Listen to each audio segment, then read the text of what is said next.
Yesterday I started a Halloween spider costume for my 3D printer.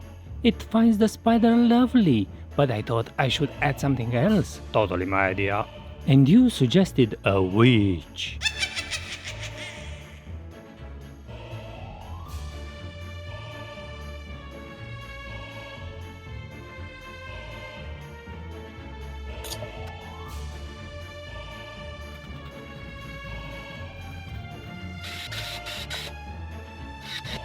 Ooh, witch glue.